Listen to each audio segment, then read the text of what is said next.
রাশিয়ার president Putin যাচ্ছেন চীন সফরে, এই খবরটি নিয়ে কথা বলবো। আমাদের সাথে যুক্ত হচ্ছেন আন্তর্জাতিক সম্পর্ক বিশ্লেষক অধ্যাপক ডক্টর বশির আহমেদ। স্যার বশির আহমেদ, আপনাকে স্বাগত জানাচ্ছি। শুভ সকাল। আজকে যে বিষয়টি নিয়ে কথা বলতে চাই সেটি হচ্ছে চীন সফরে যাচ্ছেন রুশ রাষ্ট্রপতি। আবারও পঞ্চমবারের মতো যখন তিনি নির্বাচিত হয়ে প্রথম সফরটি করতে যাচ্ছেন চীনে। এর আগে আমরা দেখেছি 2022 সালে যখন ইউক্রেনে হামলা করে রাশিয়া, তার ঠিক আগেই তিনি চীন সফর করেছিলেন এবং সেখানে দুই দেশের প্রধানকেই আমরা বলতে শুনেছি যে সীমাহীন বন্ধুত্ব শব্দটি তারা ব্যবহার করেছিলেন, এবং এর পরপরই আমরা দেখেছি ইউক্রেনে এই হামলা। এবারের এই সফরটি কি কোনো বিশেষ ভাবে উল্লেখযোগ্য হতে যাচ্ছে, নাকি এটি কেবলই দেখা সাক্ষাৎ দুই বিশেষ বন্ধুর? ধন্যবাদ আপনাকে। শুভ সকাল। প্রেসিডেন্ট পুতিনের এই যে প্রথম বিদেশ সফর হিসেবে চীনকে বেছে নিয়েছেন, কারণ খুব বেশি দেশে যাওয়ার কিন্তু তার সুযোগ নেই। আপনি জানেন যে তার বিরুদ্ধে কিন্তু নিষেধাজ্ঞা আছে, আর কি আইসিসি নিষেধাজ্ঞা আছে, এবং সেই জন্য তার চলাফেরাও কিন্তু অনেকটা রেস্ট্রিক্টেড। তো আপনি যেটা বললেন যে তিনি যে এই চীন সফর করছেন, সেই সফরের উদ্দেশ্য কি? সফর অবশ্যই আপনার সেখানে দ্বিপক্ষীয় সম্পর্ক, বিভিন্ন খাতে সহযোগিতা এবং অভিন্ন আঞ্চলিক এবং আন্তর্জাতিক স্বার্থ নিয়ে সেখানে আলোচনা হবে, এরকমটি জানিয়েছে চীনের পররাষ্ট্র মন্ত্রণালয়। তো এখন এই সফরের মধ্য দিয়ে যেটা আছে অব্যাহত যে বাণিজ্যিক সম্পর্ক আছে, অর্থাৎ চীনের সাথে রাশিয়া, সেটা হয়তো আরো কি ক্ষেত্র, কিছু চুক্তিও সেখানে সম্পাদিত হবে এবং আরো কি ক্ষেত্র প্রসারিত করা যায়। কারণ আপনি জানেন যে এই মুহূর্তে আমরা দেখলাম যে আপনার ইউক্রেন রাশিয়ার যুদ্ধের পর থেকে চীনের সাথে যে আপনার রাশিয়ার সম্পর্কে যে উন্নতি হয়েছে, সেই সম্পর্ক হচ্ছে যে এরকম চীন রাশিয়া থেকে আপনার খুব অপরিশোধিত তেল পাচ্ছে, তারপরে পাইপলাইনের মাধ্যমে গ্যাস পাচ্ছে, এবং চীনও আপনার রাশিয়াকে বিভিন্ন প্রতিরক্ষা সরঞ্জাম তৈরিতে বিভিন্ন সহযোগিতা করছে। তো এখন এই গত 2 বছরে দেখলাম যে আমরা চীন এবং রাশিয়ার যে বাণিজ্য, সেটা প্রায় 24% বৃদ্ধি পেয়েছে। এখন এই যে এই নিষেধাজ্ঞাকালীন সময়ে কিভাবে চীন এবং রাশিয়া আরো সহযোগিতার ক্ষেত্রগুলি প্রসারিত করতে পারে, অর্থনৈতিক বা বাণিজ্যিক সম্পর্ক, সেটা উপলক্ষ।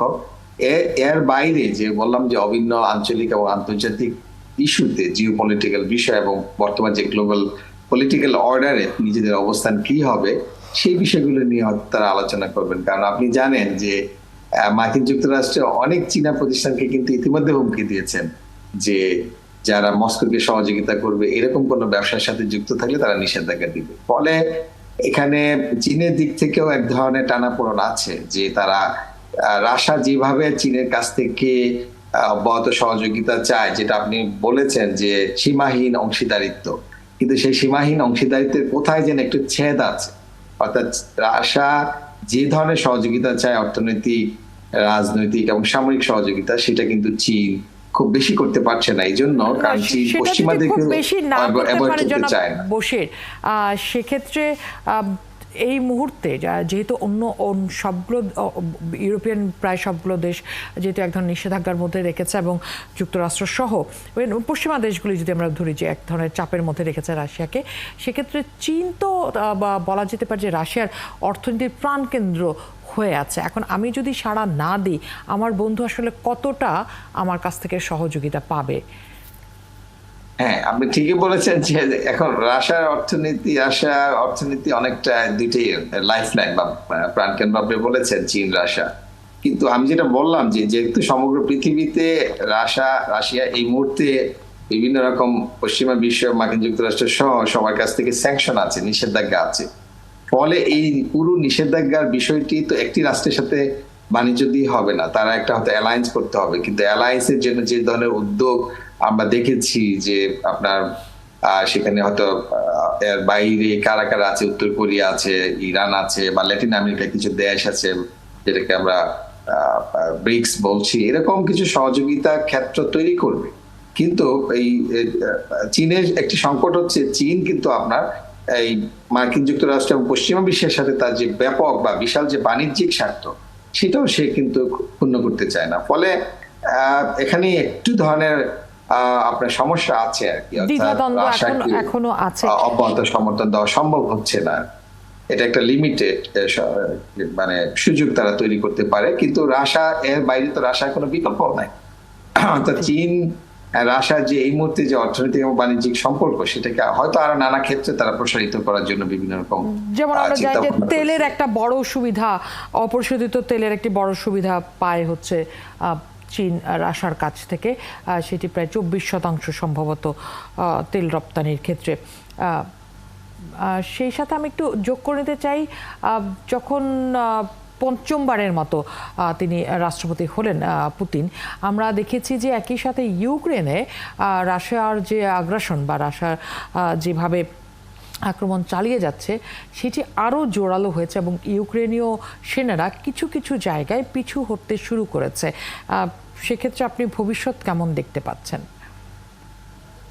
না, আপনার অবজারভেশন ঠিক আছে যে রাশিয়া কিন্তু কখনো কখনো, অর্থাৎ তার যে যুদ্ধ নীতিতে সে বিভিন্ন রকম স্ট্র্যাটেজি খেলে আর কি। কখনো আক্রমণটা অনেক বাড়িয়ে দেয়, কখনো আবার ডিফেন্সিভ মোডে চলে যায়। তো এই মুহূর্তে একটু অফেন্সিভ মোডে আছে, কারণ মার্কিন যুক্তরাষ্ট্র যে ইউক্রেন যুদ্ধে যে সহযোগিতা, সেখানেও তো আপনি জানেন যে নানা ধরনের ছাড় পড়েছে। এবং আমরা যেটাকে ধরছি, যদিও কিছুদিন আগে সেই বিলটা আবার মার্কিন প্রতিনিধি পরিষদ পাশ করেছে, যেটা ইসরায়েল এবং ইউক্রেনের সহযোগিতার জন্য $60 বিলিয়ন, কিন্তু তার মধ্যে যেটা হচ্ছে যে মার্কিন যুক্তরাষ্ট্রের পক্ষে আসলে কত বড় মানে ন্যাটোকে শক্তিশালী করে এই যুদ্ধটাকে চালিয়ে নেওয়ার, সেখানেও কিন্তু নানা ধরনের মত তৈরি হচ্ছে। এবং সামনে যেহেতু নভেম্বরের নির্বাচন, এখন মার্কিন যুক্তরাষ্ট্রকে অনেক ফ্রন্ট চিন্তা করতে হচ্ছে তাকে, যে তার অভ্যন্তরীণ মানুষের আপনার মানে মনোভাব, যেটা গাজা যুদ্ধে ইসরায়েলকে সমর্থন দিতে গিয়ে কিন্তু মার্কিন যুক্তরাষ্ট্র এই মুহূর্তে খুব চাপের মধ্যে আছে। ফলে সবগুলো সামরিক, রাজনৈতিক, অর্থনৈতিক ক্ষেত্রে ইউক্রেন যেভাবে পশ্চিমা সহায়তার আশা করেছিল, সেটা কিন্তু তারা খুব একটা পাচ্ছে না। কিছু কিছু দেশ দিচ্ছে, যেরকম আপনার জার্মানি, ফ্রান্স, এইসব দেশগুলো এখনো দিচ্ছে, বা যুক্তরাজ্য। কিন্তু ব্যাপক অর্থে আমরা যদি দেখি যে এই মুহূর্তে আপনার ইউরোপের অনেকগুলো দেশে কিন্তু উগ্র ডানপন্থী সরকার ক্ষমতায় আসছে। ফলে উগ্র ডানপন্থী যে ক্ষমতায় যারা আসছেন, তারা কিন্তু এই ইউক্রেনে অব্যাহত সমর্থন দেওয়াকে কিন্তু পছন্দ করছে না। ফলে ইউরোপ থেকেও কিন্তু এক ধরনের আপনার টান লক্ষ্য করছি, অর্থাৎ সাহায্যের প্রবাহে এক ধরনের ছেদ আমরা লক্ষ্য করছি আর কি। ফলে এই রাশিয়া কিন্তু এই সুযোগটাকে সে ব্যবহার করবে, যে যখন পশ্চিমা অস্ত্রের যোগান কমে যাবে, সাহায্য কমে যাবে, সেই সময় এসে তার আক্রমণ বৃদ্ধি করবে। সেটাই কিন্তু সহজাত, সেই লক্ষ্যেই কিন্তু রাশিয়া কাজ করছে। ফলে রাশিয়া কখনো কখনো খুব তীব্র আক্রমণ, কখনো একটু স্তীমিত করা, অর্থাৎ যুদ্ধ কৌশল, অর্থাৎ তার যে স্ট্র্যাটেজিক লক্ষ্য অর্জনের জন্য সে দৃঢ় প্রতিশ্রুতিবদ্ধ। এটা কিন্তু গত নির্বাচনও কিন্তু পুতিন বলেছেন যে এই যে তারা যে ইউক্রেনের যে অংশটুকু দখল করে ফেলেছে, সেটা ধরে রাখবে। ফলে তাদের এই স্ট্র্যাটেজি তারা বজায় রাখার জন্য নানা ধরনের কৌশল অবলম্বন করছে বলে এই স্ট্র্যাটেজি বজায় রাখার জন্য তারা নানা কৌশল নিচ্ছেন এবং ইউক্রেন থেকে তারা কোনোভাবেই সরবেন না বলে বেশ শক্ত অবস্থানে রয়েছেন। কিন্তু একটি দেশের উপর দীর্ঘ সময় ধরে আমরা দেখেছি যে নিষেধাজ্ঞা আছে, অন্যান্য দেশের বাণিজ্য নিষেধাজ্ঞা, অর্থনৈতিক নিষেধাজ্ঞা, নানা রকম নিষেধাজ্ঞার ভেতর দিয়ে রাশিয়া আসলে বেশ কয়েকটি যুগ পার করে ফেললো বলা যেতে পারে। এবং পৃথিবী এখন যেদিকে যাচ্ছে, বন্ধুত্বপূর্ণ সম্পর্ক না থাকলে অন্যান্য দেশের সাথে সাধারণ মানুষের উপরে তার প্রভাব অনেকটাই পড়ে। সেক্ষেত্রে বলা হচ্ছে যে এবার যখন পুতিন জয়ী হয়ে আসেন, সাধারণ মানুষ আসলে খুব একটা খুশি ছিলেন না তিনি যেভাবে দমন পীড়ন নীতি চালিয়ে এসছেন। সামনের দিনগুলোতে তার এই যুদ্ধনীতি, সেখানে অটল থাকা এবং অন্যান্য দেশের সাথে তার যে সম্পর্ক, সেটিতে আসলে খুব বন্ধু ভাবাপন্ন না হওয়াটা তার নিজের দেশের মানুষের জন্য কতটা ক্ষতিকারক হচ্ছে?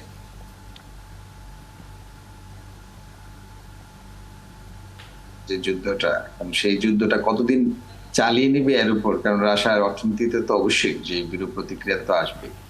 এটাকে দমন করার জন্য কিন্তু পুতিন তার বিরোধীদেরকে দমন করেছে। আপনি দেখেছেন নির্বাচনে তার মিনিমাম যারা প্রতিবাদ করতে পারে এরকম কাউকে তারা দাঁড়াতে দেয়নি। নাভালনিকে তারা হয়তো জেলে মেরে ফেলেছে এবং অনেককে আপনার নির্বাসিত করেছে। ফলে রাশিয়ার আসলে এই মুহূর্তে কোনো বিকল্প নেতৃত্ব গড়ে ওঠে নাই। পুতিনের বিকল্প যে কোনো নেতৃত্ব সেটাও কিন্তু এই মুহূর্তে রাশিয়াতে নেই।